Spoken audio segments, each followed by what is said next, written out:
If you're not first, you have to be different. What I see kids doing is just replicating the same business idea over and over again. So if you're not first, you've got to be different. How are you different? Well, who's your market? Do you really understand who your market is? The point is that when you're going somewhere in a car, you're like, of course I want a destination. Then why don't we replicate that in business? And Zuckerberg did. And that's what I do. And that seems to be the thing that works for specifically for business, probably also for life. Like, where do you want to end up and how do you work backwards from there? I've always believed that if time is my most valuable asset, I should spend more time managing my time than managing my money, right? Like, I should have a really good relationship with my calendar and making sure that I'm putting and getting out of my day everything that I actually want, desire, need, and be relentless with your calendar and your time. Because it's in the breaking of those patterns that we actually get the success we want. If you're lazy, there's nothing that can help you. Nobody ever had to motivate me in my life. I've never, ever been corrected for making a mistake in my 51 years in business. Never once. I'm always the most prepared in the room. You hear all these, like, I'd say fake entrepreneurs or fake coaches. They don't actually have any real businesses. They're like, you got to 10x today and you got to 5x. If you're not 5xing, you're failing. And I was like, I've done that, but it's also interesting. What if our goals now for AppSumo.com is to grow 10% next year. And it's been that for quite a lot of time. And the reality is when you set less ambitious goals for yourself, you can stick with them for longer because you're not burnt out. You're not tired. You can sustain. And then by having less ambitious goals, you also have creative freedom because you're not stressed about hitting a target. And that gives you the ability to create 10x opportunities because you're like, okay, cool. I'm not worried about making money in that, but I can go do things that potentially, be moonshots and really drive the company for the future. Oftentimes the things you chase elude you. And so if you chase the right thing, you ultimately get what you ultimately want. For 10 years, I was focused on one thing, to the exclusion of my family, my God, everybody. It was just one thing. I wanted to be super wealthy, as I defined back then. And most of my net worth was created during that period of time. It's just go out and do something. Like, take that next step. There are so many people I talk to that get stuck, right? And where do they get stuck? It's like, okay, I need a business plan. I need to do this. I need a first customer. Yeah, okay, right? But like, how about just call someone and ask them, do you want this service, right? Like, after that, will you pay me for this? Like, little steps along that journey. That's the advice that I think is most powerful compared to worrying about all the other stuff. It will all come in time.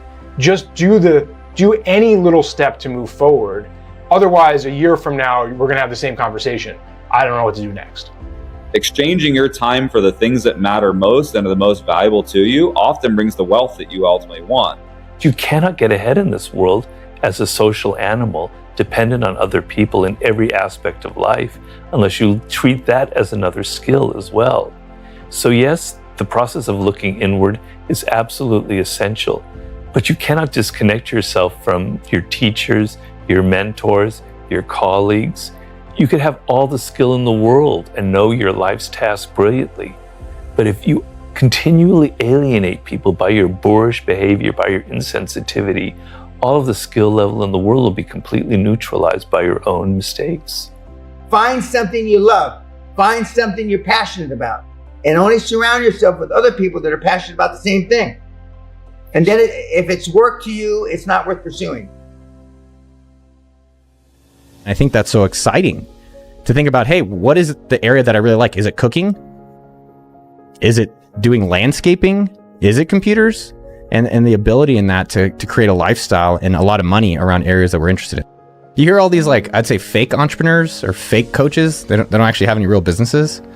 They're like, you got to 10x today and you got to 5x. If you're not 5xing, you're failing.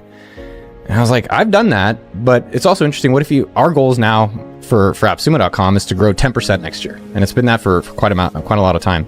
And the reality is when you set less ambitious goals for yourself, you can stick with them for longer because you're not burnt out. You're not tired.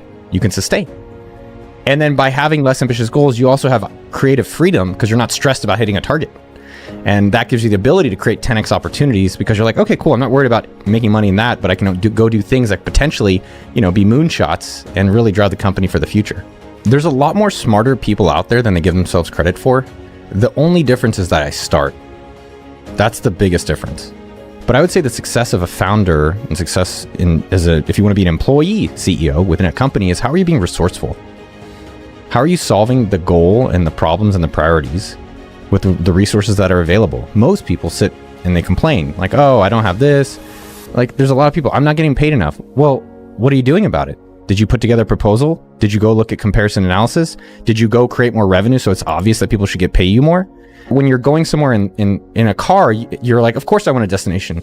Then why don't we replicate that in business? If you look at all the best CEOs today, the ones that I admire, almost all of them are immigrants. My father's an immigrant, didn't speak English, came to this country. Satya at Microsoft, name these companies. I mean, just most of them. The guy running Google, Sundar, a lot of the ones. I mean, even Elon Musk, who is debatably a great CEO, South Africa. And so what is it with them that we can all learn from? And at AppSumo.com, we have Eamon from Iran, my father's from Israel, Alona's from Uzbekistan, Sean is from London, Vanessa's from Colombia. Like, what is it about immigrants that we can all copy? Because that is what built America was, we all came here from somewhere else. And so the two things that have really struck with me, and I saw this woman who exemplified it, her name was Sharon. And she kicked so much. And she was working basically at the Best Western, serving breakfast. And if you've never been to Best Western, it should be called the OK Western, right? It sucks. It sucks. But she was working like she was at, the Four Seasons. I could not believe it. She's like bringing me pancakes. She's doing all these things. And she was acting like a founder and an immigrant. I would say she is an immigrant. And I asked her, I said, tell me more. What's really going on? She's like, there's two things. It's my attitude and it's my effort. Because that's in control, that you're totally in control of your attitude. And that's what I look for when I work with people and we hire people at AppSumo.com. And her effort. There's literally no restriction on effort. There's no law. The only law is 24 hours. I think it's hard in our culture that we're always chasing the easy thing, right? The quick fix, right? The scrolling on the phone, the quick hit of dopamine, all of those pieces, where what we really want is to feel good, be happy, and have joy. Those are hard and take time and are difficult, right? It really matters to slow down sometimes. I go fast as anyone else, but sometimes we have to slow down if we want those pieces of life, right? And I find, how do I slow down in my life if it's an hour a day? And I don't meditate, I do yoga for an hour, and that's my brain quiet time. And I try to do that every single day. But again, like that's slowing down and it's getting back to how do I feel? What's going on right now? And that takes a long time to get comfortable with. Like at first, it's really uncomfortable. Over time, it feels better and better. I see a problem, I want to fix it. And the first reaction after understanding, identifying the problem is, okay, what does it take to get there? What's the risk and how big is the reward? Like that's the next step. Did you know that 21% of all the people that bought Bitcoin in the last 12 months here in the UK don't have a clue what Bitcoin is? Did you know that the average price for an order in 2019 for Bitcoin was 280 pounds, which is about 350 bucks. In 2021, the last 12 months, it's about $100 more. So they're spending $500 or less. How are you going to change your life with $500 investment? Even if Bitcoin went to $1 billion, it's not going to change many lives. Find something you love. Find something you're passionate about. And only surround yourself with other people that are passionate about the same thing. And then if it's work to you, it's not worth pursuing. I don't consider myself working. I consider myself, this is like a hobby. And I haven't had to work in 35 years. I had a young lady interviewing me that explained to me why millennials buy these stocks that are worth nothing. And she says, basically, we don't have any option, legal option, how to get rich. I used to give a lecture in universities, wealth, risk, reward, not.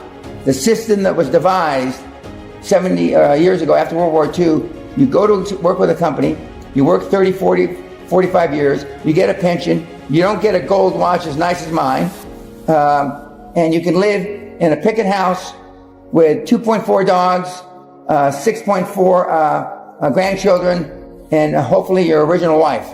Well, that model is dead. That is impossible anymore. And on top of it, you have $150,000 to $250,000 in debt for going to school. Some kids will be 45 years old and still be paying off student debt. Well, that's a load of crap. You want people with a like mind and that are better than you, smarter than you, more intelligent than you to get on your bus. And don't be so concerned about what you're going to do with those people, but you want to, the joint brain is, there's nothing the joint brain, collective brain or brains can't overcome. And I give the example of the atomic bomb, the Manhattan Project, and they were put together and they were told, we need to develop a weapon of mass destruction, which they didn't call it that back in those days, in the middle 40s, to end the war in the Pacific. And they did. They didn't know if it was implode or explode, but they did.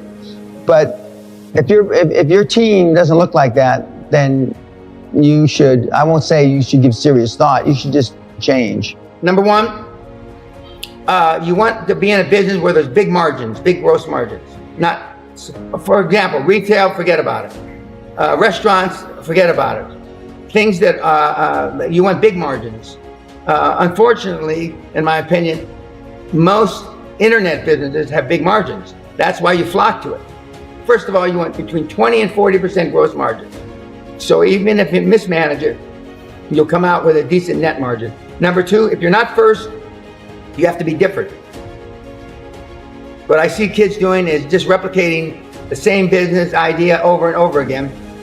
How are you different? Well, who's your market? Do you really understand who your market is? More money than you'd think being made in green. I'm not a believer that the world's going to end in because of global warming, but there's little niches. I would look at government contracts because unfortunately the Canadian government, the US government, the British government doesn't have a level of expertise that you have to bid on government contracts. So that means you, young lady, could bid on government contracts in Canada for whatever. There are 3 million contracts daily being let in the Canadian government. There's 10 million contracts daily in the US government. We've had kids that never attended the seminar that have made tens of millions off government contracts, but most kids want it to be handed to them on a platter. Most kids think they go to a 3-day seminar in Montreal that it's going to be the end-all be-all, and they're going to turn that $3,000 or $1,800 into millions, and that's just not true. Follow what you're passionate about, what you love. It's not work if you love what you're doing. Okay. Most people, when I say they're living quiet lives of desperation, is because they're involved in a business or a job that they don't enjoy. They're not passionate about. Okay. So if you found something that you're passionate about, then it doesn't matter if you work 3 hours a day or 13 hours a day. That's where you start. And most people aren't there. Most people have to find that.